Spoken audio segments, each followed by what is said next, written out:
ఎంత అందంగా ఉంటుందండి అమ్మవారు. 9 రాత్రులు విజయదశమి రాజరాజేశ్వరీదేవి అలంకారం సహా ఈ అలంకారాన్నే చూడండమ్మా.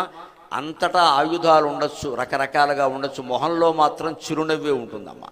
ఈ 10 రోజుల రూపాల్లో ఏ రూపంలో కూడా అమ్మవారు కోపంగా ఉండదు. మహాసరస్వతి, మహాలక్ష్మి, మహాకాళి అన్ని రూపాల్లో ఆవిడ ప్రసన్నంగానే ఉంటుంది.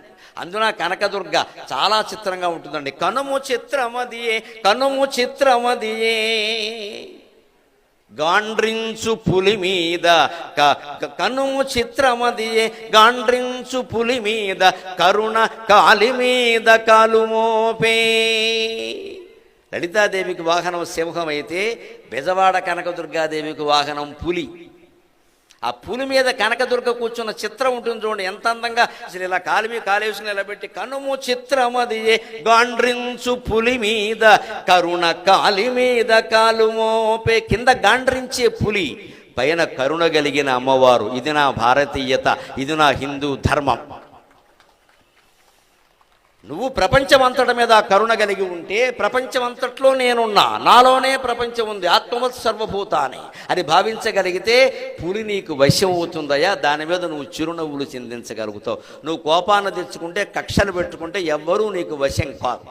ఆయుధానికి తాత్కాలికంగా వశం అవుతారు, అనురాగానికి శాశ్వతంగా వశం అవుతారు. మనుషులు గుర్తుపెట్టుకోవాలి. ఆయుధాలకి తాత్కాలికంగా వశం అవుతారు. భయపడతాడు, బయటికి వెళ్ళాక ఏమంటాడు, అంతకంటే పెద్ద ఆయుధం ఉంటేనా వేసి పారేసేవాడిని అంటే అయిపోయింది వీడి పని. పెద్ద ఆయుధం లేకవాడు ఆగాడు, వీడి మీద గౌరవంతో కాదు ఇక్కడ. కానీ ప్రేమతో కనుక మనుషుల్ని మనం చూడగలిగితే, ప్రేమ పాశానికి బొద్దులైన వాళ్ళు మన కళ్ళ ముందు నుంచి కదలరండి. వాళ్ళు మనం వెళ్ళమన్నా వెళ్ళరండి. ఆ దుర్గాదేవికి ప్రేమ, ప్రపంచం మీద ప్రేమ. అందుకే మన భయం తీరడానికి కనకదుర్గాదేవిని మీరు గమనించండి. 10 చేతుల్లో 10 ఆయుధాలు ధరిస్తుంది. కత్తి, ధనుస్సు, బాణం, శంఖం, చక్రం. అంటే మనిషి దేనికి భయపడతాడో ఆ ఆయుధాలన్నీ దేవతల విగ్రహాల చేతుల్లో పెట్టి, ఇన్ని విగ్రహాలతో నీ తల్లి నిన్ను కాపాడడానికి సిద్ధంగా ఉండదా, ఇన్ని ఆయుధాలతో భయపడకు అని చెబుతున్నది హిందూ ధర్మం మాత్రమే. హిందూ ధర్మం మాత్రమే మనం గుర్తించాలి. ఇన్ని విగ్రహాల్లో ఉండే విశేషం. అయితే మొన్న వినాయక నవరాత్రులు చదువుకున్నాం, అందులో ఇన్ని విశేషాలు లేవండి. వినాయకుడి చేతుల్లో ఆయుధాలు ఏం పెద్దగా ఉండవు. ఒండ్రముక్కోటి పట్టు కూర్చుంటాడు పాపం, అల్ప సంతోషం. అమ్మవారు అలా కాదండి.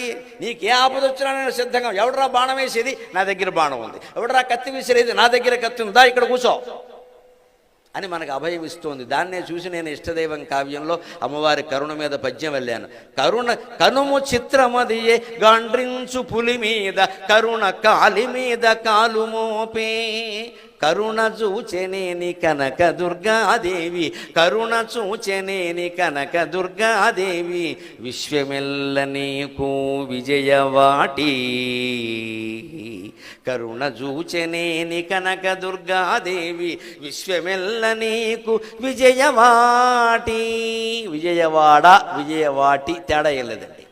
వాటి శబ్దమే వాడ అయింది. ఒక్క విజయవాడ కాదు, ఈ విశ్వమంతా మనకి విజయద్వారం కావాలి అంటే కనకదుర్గాదేవి మీద నమ్మకంతో ఉండాలి. మనం పులి మీద కూర్చున్న అమ్మవారిని నమ్మాలి, భయపడి పారిపోవడం కాదు. మన ప్రయత్నం అంతా మనం చెయ్యాలి.